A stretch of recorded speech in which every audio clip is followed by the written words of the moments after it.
correspondent, CNBC. We've asked our chief foreign correspondent, Richard Engal, to listen again and fact check in his world. And Richard, thank you for staying up with us here in New York. What jumped out at you?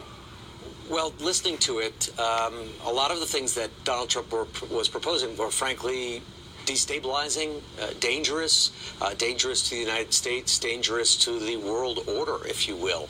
The United States foreign policy is based on agreements, often long negotiated agreements, sometimes decades or longer in standing.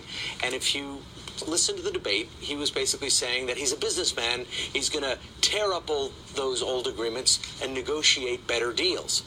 If you're a foreign country and you're listening to this, and you're listening and you have an agreement with the United States regarding NATO or a nuclear deal or a protection agreement or a sovereignty agreement or a trade agreement, and you suddenly think, is the leading world power just going to tear up the agreement that we've had for decades? What is that going to mean for me? Are my neighbors going to invade? There was one thing in particular he talked about, effectively establishing a protection racket around the world. He mentioned Saudi Arabia. Let's take a listen. I mean, can you imagine we're defending Saudi Arabia, and with all of the money they have, we're defending them, and they're not paying? All you have to do is speak to them. So this is like a kind of a mafia protection system that he's talking about setting up, where the nations that we're defending have to pay up. He also talked about Japan. They need to pay up. Or else what? We're going to go and break their legs or something like that? That was just this one part.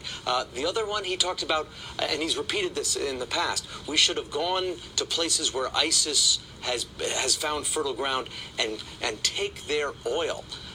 That is frankly just science fiction. I don't even know what he's possibly talking about. Does that mean putting a straw in the ground in Libya and in Iraq and pulling out the oil before we left there? It has no grounding even in reality, let alone in foreign policy. The other one, he was ambiguous on nuclear weapons, which is frankly dangerous.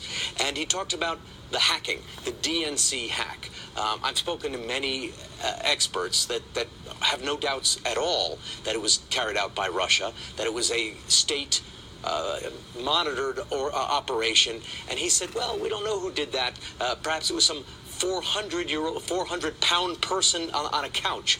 Of all the theories regarding this hack, I've never heard that one before. Yeah, you're reminding me. I don't want to speak for all of us. I have to watch it again, stem to stern. The 400-pounder I had forgotten about. Literally, that. Richard, I was going to ask you, even before you went there, if that's a reference to something that we're just not briefed on. He said, I don't think anybody knows it was Russia that broke into the DNC. She's saying Russia, Russia, Russia. I don't know, maybe it was. I mean, it could be Russia, but it could also be China. It could also be a lot of other people. It could also be somebody sitting on their bed that weighs 400 pounds. I did a story on this for Nightly News, and we went to the German equivalent of the NSA.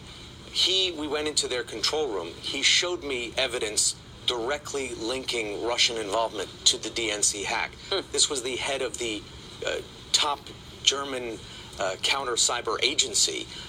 We've also spoken to numerous experts, including some former hackers. They said it was tied to Russia.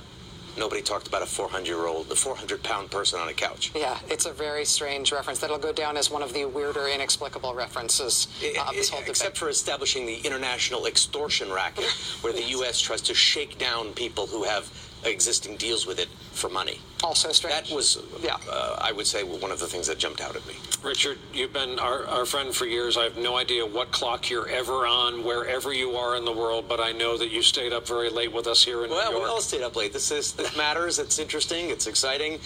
And really it matters. And it matters not just for us. The U.S. is still the world's superpower. And to have someone say they're going to tear up the existing system, that has global implications. Richard Engal, Chief Foreign Correspondent for NBC News. Thank you, pal. Great to have you here.